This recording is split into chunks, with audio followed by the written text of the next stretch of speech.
Hello दोस्तों, कैसे हैं आप लोग? अच्छे तो है ना? ध्यान तो रखते हैं ना आप अपना? किसी और के भरोसे तो नहीं छोड़ा है आपने? चलिए, आज क्या पढ़ाई करनी है हम लोगों को? मोशन, गति। गति का 11वां क्वेश्चन करना है। हम लोग 10 क्वेश्चन तक कर चुके थे। अब बात करनी है आज 11 क्वेश्चन की, 11 नंबर क्वेश्चन की। क्वेश्चन क्या कह रहा है हमसे? एक कार एक समान त्वरण से 5 सेकंड में, टाइम कितना दिया है? अच्छा, हम लोग पहचानते किसको है कि क्या क्या दिया गया है? तो हम इसकी मात्रक से पहचानते हैं। जैसे 5 सेकंड का है तो जाहिर सी बात है टाइम की ही बात की है, तो टाइम कितना दिया है हम लोगों को? 5 सेकंड। ठीक है। अब क्या कहा है? 36 किलोमीटर प्रति घंटे से। किलोमीटर प्रति घंटा किसकी रफ्तार, किसका मात्रक होता है? वेग का। किलोमीटर प्रति घंटा। और 54 से कितनी हुई जा रही है वो एक समान त्वरण के बाद? 36 से 54 हुई जा रही है। तो प्रारंभिक वेग कितना मानेंगे हम लोग? यू हमारा दिया गया है 36 किलोमीटर प्रति घंटा। और वेग कितना दिया गया है? अंतिम वेग 54 किलोमीटर प्रति घंटा। इतनी चीज हमें जानकारी दी गई है कि घंटा के गति प्राप्त कर लेता है। त्वरण तथा कार द्वारा कितने समय में, इतने समय में तय की गई दूरी। मतलब आपको ए फाइंड आउट करना है और आपको एस फाइंड आउट करना है, मतलब दूरी और त्वरण फाइंड आउट करना है। ठीक है। अब अच्छा, आप इतना तो बता सकते हैं कि त्वरण धनात्मक होगा कि ऋणात्मक? 36 से 54 मतलब कहीं ना कहीं उसकी स्पीड बढ़ी है, तो त्वरण क्या हुआ होगा? पॉजिटिव या निगेटिव? पॉजिटिव। तो इतना तो हमें यहां से पता लग गया कि त्वरण हमारा धनात्मक होगा। स्पीड घटेगी तो त्वरण त्वरण ऋणात्मक होगा। ठीक है। अब हमें दो चीजें निकालनी है, तो सबसे पहले एस निकालेंगे कि ए निकालेंगे? पहले गति के तीनों समीकरण लिखते हैं, तब पता लग जाएगा। v बराबर क्या होता है? u plus a t. S बराबर क्या होता है? UT plus half a t square. और v स्क्वायर बराबर you square plus 2a S. अब बात यहीं पे गौर से समझना।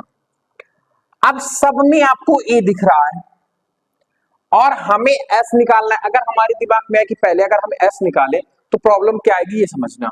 हमारे पास यहाँ पे s है, हमारे पास यहाँ पे a है, हमारे पास यहाँ पे s है, यहाँ पे a है। दो चीजें हमें नहीं पता है तो क्या निकाल आएंगे? नहीं। सूत्र में एक चीज पता ना हो तो निकल आती है, लेकिन ना तो हमें s पता है ना a पता है, तो सबसे पहले a निकालेंगे। a कहां से निकलेगा? तो फर्स्ट समीकरण से निकला है, क्योंकि हमें प्रारंभिक वेग दिया गया है, अंतिम वेग दिया गया है, प्रारंभिक वेग और समय दिया गया है, त्वरण निकल आएगा। तो क्या लिखेंगे? गति के प्रथम नियम से। गति के प्रथम नियम से। गति का प्रथम नियम क्या कहता है? v बराबर u प्लस ए टी। अंतिम वेग कितना दिया गया है? 54। प्रारंभिक वेग कितना दिया गया है? 36। समय हमें दे। अब एक बात यहीं पे समझना, ये 54 किलोमीटर प्रति घंटा है, 36 किलोमीटर प्रति घंटा है, 54, और समय है हमें सेकंड में, तो इनको पहले मीटर पर सेकंड में चेंज करते हैं। तो अच्छा, मीटर पर सेकंड में चेंज करने के लिए क्या करते हैं हम लोग? 5/18 का गुणा करते हैं और ये मीटर पर सेकंड में चेंज हो जाता है। तो कितना आएगा? 18 दूनी 36, मतलब 10 मीटर पर सेकंड ये चलेगा। प्रारंभिक वेग 10 मीटर पर सेकंड चल रहा होगा। अब बात करते हैं किलोमीटर, इसकी अंतिम वेग की। अंतिम वेग क्या होता है? 54 गुणे 5/18 मीटर पर सेकंड। काट देंगे तो कितनी बार जाएगा? 3 5 3 15। मतलब पहले वो 10 की स्पीड से चल रहा था और एक त्वरण को यूज किया उसने, एक समान त्वरण को यूज करने के बाद उसकी स्पीड कितनी हो गई थी? 15 मीटर पर सेकंड हो गई थी। तो अब यहां पे हम क्या रखेंगे? अंतिम वेग कितना है हमारा? 15। प्रारंभिक वेग हमारा कितना है? 10। ए हमें निकालना है, टाइम हमें कितना दिया गया है? 5 सेकंड। अब इसको सॉल्व कर लो, ये इधर आएगा तो कितना हो जाएगा? 15 माइनस 10 बराबर a इंटू 5। ये हो जाएगा आपका 5 इंटू ए। तो a का मान कितना निकल के आएगा? तो a आपका आ जाएगा 1 मीटर पर सेकेंड स्क्वायर। तो त्वरण हमारा कितना निकल के आया? 1। अब हमें एक चीज तो पता लग गई कि यहाँ पे ये 1 आएगा, धनात्मक के साथ 1, मतलब 1 मीटर पर सेकंड के त्वरण से वो एक समान त्वरण से चल रहा होगा, तब उसका 10 से 15 स्पीड बढ़ गई है। ठीक है। अब हमें क्या ज्ञात करना है? अब हमें ज्ञात करना है दूरी, है ना, डिस्टेंस ज्ञात करनी है। तो अब ये प्रथम समीकरण से भी हो जाएगा, सेकंड समीकरण से हो जाएगा, सरल किससे पड़ेगा हमें? तो मेरे हिसाब से थर्ड वालों को यूज कर लेते हैं। आप यूज दोनों को कर सकते हैं, कोई बाउंडेशन आपके पास नहीं है, ठीक है। चलो हम लोग थर्ड समीकरण v स्क्वायर बराबर u स्क्वायर प्लस 2as। अब देख रहा हूं अंतिम वेग कितना निकाला है हम लोगों ने 15। 15 का वर्ग कितना हो जाएगा, प्रारंभिक वेग कितना है 10, 10 का वर्ग कितना हो जाएगा प्लस 2a हमने निकाला है 1, स्पीड हमें दूरी निकालनी है।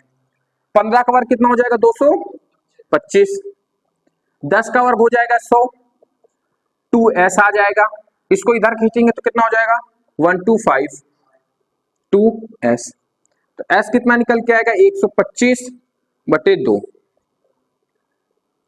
ये हमारा क्या है मीटर है, क्योंकि स्पीड हमारा मीटर में आती है ना। अब इसको सॉल्व कर लो, काटो जरा सा, 2 छाका 12, 2 दूनी 4, 2 पंचे 10, तो स्पीड हमारी डिस्टेंस हमारी कितनी निकल के आई 62.5 मीटर चला होगा। तो इस पूरे कैलकुलेशन में 5 सेकंड में 10 से जब वो 15 आया होगा तो त्वरण का यूज 1 मीटर पर सेकंड स्क्वायर की दर से किया होगा, और डिस्टेंस कितनी कवर की होगी तो 62.5 मीटर की डिस्टेंस उसने तय किया होगा। समझ में आई ये क्वेश्चन आपका क्या कह रहा है, नोट कर लो, फिर इसका नेक्स्ट क्वेश्चन बताते हैं, जल्दी से नोट कर लो। चलिए दोस्तों अब बात करते हैं क्वेश्चन नंबर 12 की। गति का चैप्टर है हमारा गति, क्वेश्चन नंबर है 12 न्यूमेरिकल। इसके क्या कह रहा है, एक कार विरामावस्था से 5 मीटर पर सेकंड स्क्वायर के त्वरण से गति शुरू करती है, 8 सेकंड में कार द्वारा चली गई दूरी ज्ञात करना है। मतलब हमें यहाँ पे क्या निकालना है, फाइनली एस को फाइंड आउट करना है। टाइम हमें दिया गया है, त्वरण दिया गया है, हमें प्रारंभिक वेग हमें दिया गया है, वह विरामावस्था से है। तो अच्छा एक बात बताओ, जब वो विरामावस्था से चलेगी तो यू कितना रहेगा उसका 0 रहेगा, ठीक है। त्वरण हमें कितना दिया गया है 5 मीटर पर सेकंड स्क्वायर, 5 मीटर पर सेकंड स्क्वायर। टाइम हमें कितना दिया गया है इसमें, तो टाइम हमें दिया गया है 8 सेकंड, ठीक है। तो अब u0 है, इतनी सारी चीजें दी गई है और हमें s फाइंड आउट करना है। तो सबसे पहले तीनों समीकरण लिखेंगे हम, v बराबर u प्लस 80, s बराबर ut प्लस हाफ 80 स्क्वायर, और v स्क्वायर बराबर u स्क्वायर प्लस 2as। अब देखो इन जानकारियों से s 2 में है, पहला तो हमारा वैसे भी नहीं लोगे, इन दोनों को पहले देखते क्या निकल आएगा। t है हमारे पास, ये है 1/2, समय है त्वरण है, मतलब हमारा कहीं ना कहीं सेकंड समीकरण लग जाएगा। थर्ड यहाँ पर नहीं लगेगा, जानते हो थर्ड क्यों नहीं लगेगा, क्योंकि अंतिम वेग के बारे में जानकारी हमें नहीं है, या तो फिर हम अंतिम वेग यहां से निकाल लें तब लगाएंगे, तो क्यों इतना घूम के जाए, सीधा सीधा ना समीकरण 2 ना लगा लें। तो क्या लिखेंगे, गति के द्वितीय समीकरण से, गति के द्वितीय समीकरण से। अब गति का द्वितीय समीकरण क्या कहते हैं, s बराबर ut plus half 80 square. s हमें ज्ञात करना है, प्रारंभिक वेग 0 है, मतलब ये मीटर पर सेकंड ही, इसको ले लो, ये 0 है तो पूरा ये 0 हो जाएगा। तो s बराबर 1/2, त्वरण कितना दिया गया है हमें 5 मीटर पर सेकंड स्क्वायर, समय हमें कितना है 8, 8 का स्क्वायर कितना होगा 64, ये कटेगा इससे 32 आ जाएगा, और 32 पंचे कितना हो जाएगा 5 दूनी 10, 5 15 1 16, तो 160 मीटर की दूरी वो तय करेगा। जब वो विरामावस्था से चलना चालू करेगा और 5 मीटर पर सेकंड स्क्वायर का त्वरण लेगा वो बढ़ता हुआ, तो 8 सेकंड में कितनी दूरी तय कर लेगा वो 160 मीटर की दूरी तय कर लेगा। कितने मीटर की दूरी तय कर लेगा 160 मीटर की दूरी कर लेगा। समझ में आई बात आपको कि नहीं आई, चलो इसको नोट कर लो, फिर नेक्स्ट क्वेश्चन बताते हैं आपको। चलिए दोस्तों अब बात करते हैं चैप्टर गति, बालाजी बुक का है, क्वेश्चन नंबर 13 अंक 1 का, ठीक है। क्वेश्चन क्या कह रहा है, यदि किसी वाहन का वेग 3 सेकंड में, टाइम कितना दिया गया हम लोगों को 3 सेकंड, जो दिया है सबसे पहले उसको लिख लो, 3 सेकंड में 100 मीटर पर सेकंड से 40 मीटर पर सेकंड हो जाता है, मतलब प्रारंभिक वेग कितना था उसका 100 मीटर पर सेकंड था, और रुका कहां पे, मतलब कहां पे वो जाके स्टेबल हुआ, अंतिम वेग कितना हो गया 40 मीटर पर सेकंड हो गया, ठीक है, ओके। हो जाता है तो ज्ञात करना है। तो हमें क्या क्या ज्ञात करना है, अब इसमें तीन चीजें हमसे ज्ञात करना है। क्या क्या ज्ञात करवा रहा है समझना, तीन चीजें 1 2 और 3, तीन चीजें हमसे ज्ञात करवा रहा है। पहला है हमारा वाहन का त्वरण, वाहन का त्वरण मतलब ये हमें फाइंड आउट करवा रहा है। दूसरा कह रहा है वाहन द्वारा चली गई दूरी, वाहन द्वारा चली गई दूरी मतलब एस हमसे फाइंड आउट करवा रहा है। और औसत वेग फाइंड आउट कर रहा है, वाहन का औसत वेग, वाहन का औसत वेग मतलब तीन चीजें हमसे ज्ञात करवा रहा है। ठीक है, समझना मेरी बात को गौर से। अच्छा एक बात बताओ, पहले उसकी स्पीड ज्यादा थी अब कम हुई है, तो त्वरण कैसा होगा, पॉजिटिव होगा या निगेटिव होगा, निगेटिव, क्योंकि ज्यादा से कम की तरफ आ रहे हैं। तो ये तो हमारा क्या हो गया, त्वरण ऋणात्मक। ठीक है, यहां तक बात समझ में आई। अब हम लोग फाइंड आउट करना, पहले हम त्वरण फाइंड आउट करते हैं।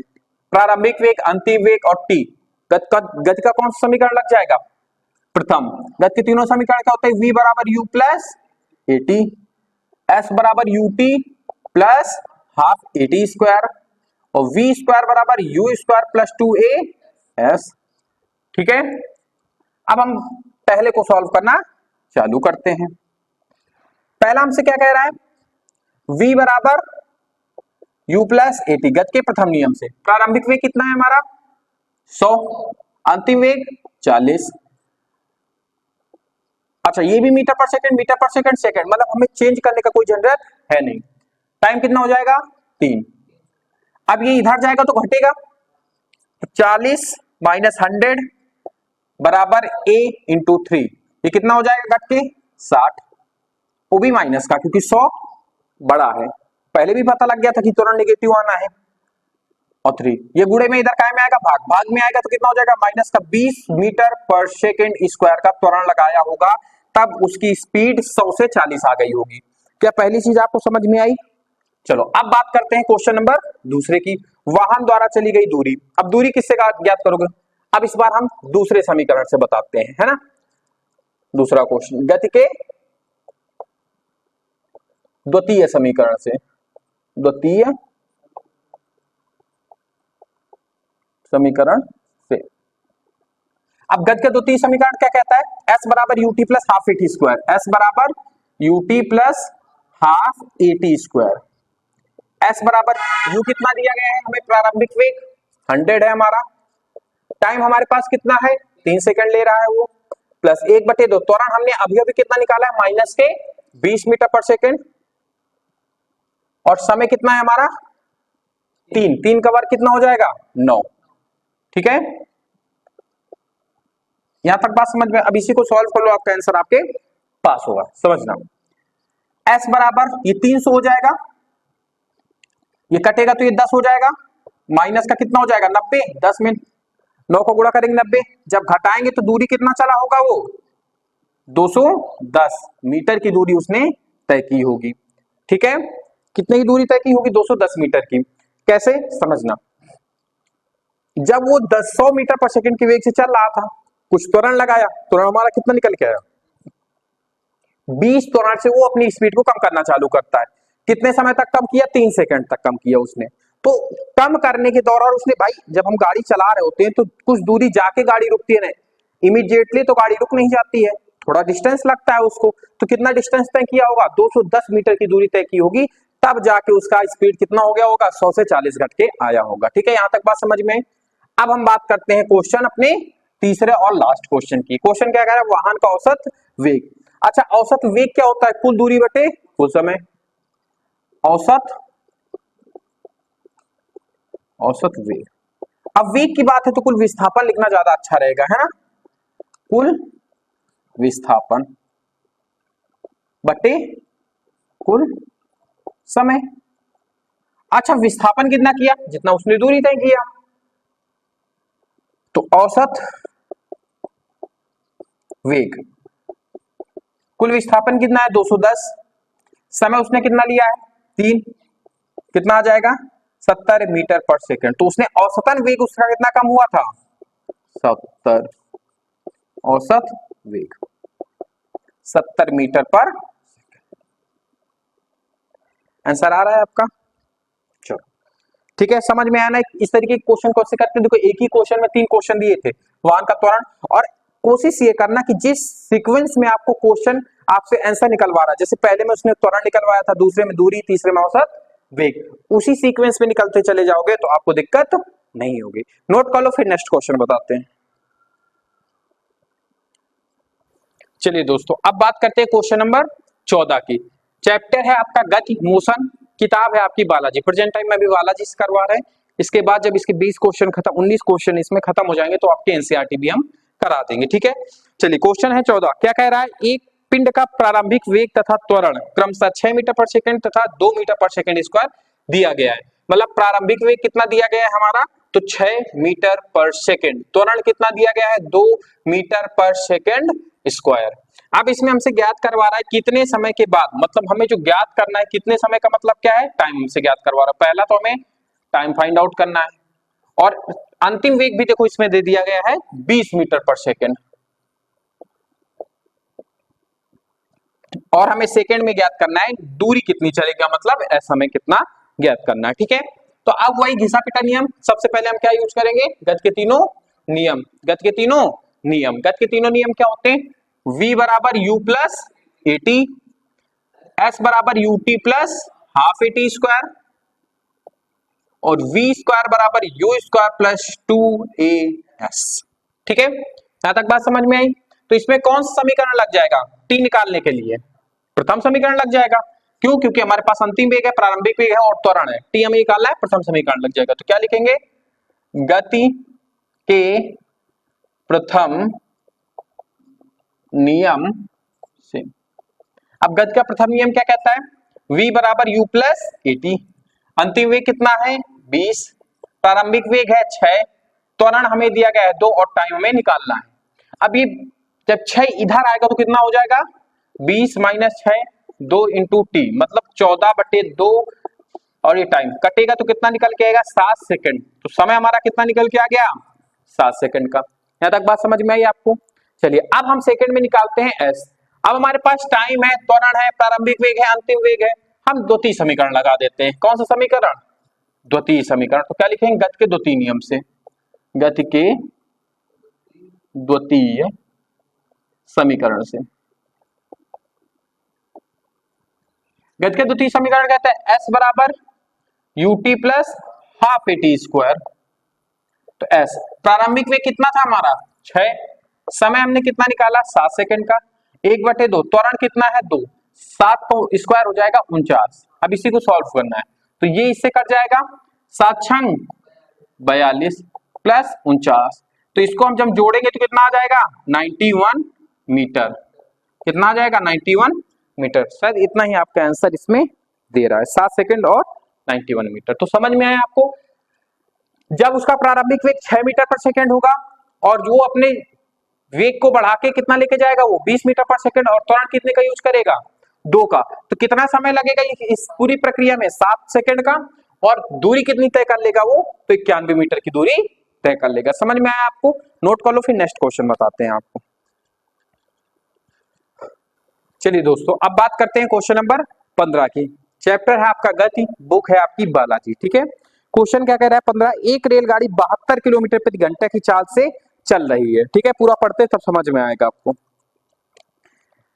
यदि ब्रेक लगाने पर 0.5 मीटर पर सेकेंड स्क्वायर का मंदन रेलगाड़ी में उत्पन्न होता है। अच्छा, मंदन क्या होता है? एक प्रकार का त्वरण ही तो होता है, निगेटिव त्वरण होता है। 0.5 मीटर पर सेकेंड स्क्वायर का मंदन उत्पन्न हुआ। ठीक है, तो रेलगाड़ी को विरामावस्था से पूर्व कितनी दूरी तय करनी होगी? एस हमसे ज्ञात करवा रहा है। क्या ज्ञात करना है? हमें ज्ञात करना है। तो हमें क्या ज्ञात करना है? हमें दूरी ज्ञात करनी है। अब प्रारंभिक वेग, क्योंकि अंतिम वेग तो वो 0 आएगा, क्योंकि फाइनली उसको रुकना है, तो प्रारंभिक वेग उसका पहला वाला हो जाएगा 72 किलोमीटर पर सेकेंड, 72 किलोमीटर प्रति घंटा। अंतिम वेग हो जाएगा 0, और समय के बारे में कोई जानकारी हमें फिलहाल इसमें नहीं दी गई है। ठीक है, और हमसे डिस्टेंस निकलवा रहा है। तो कुछ बन सकता है हमारा।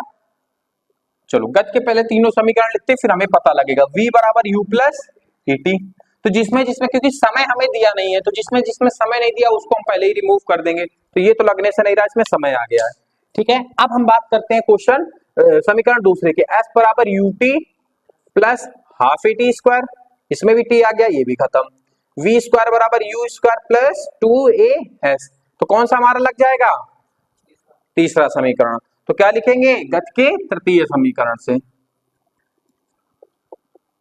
गति के तृतीय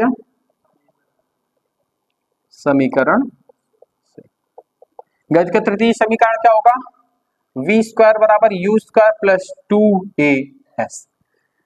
अब एक बात बताओ, अंतिम वेग 72 किलोमीटर पर घंटा में दिया गया है और इधर मीटर पर सेकंड में, तो सबसे पहले इसको मीटर पर सेकंड में बदले हम लोग। तो जब हम v को मीटर पर सेकंड में बदलेंगे तो कितने का गुणा कराएंगे? 5/18 का, 18 3 का 54, 18 चौक 72, 5 चौको 20, मतलब कितना आ जाएगा? 20 मीटर पर सेकंड।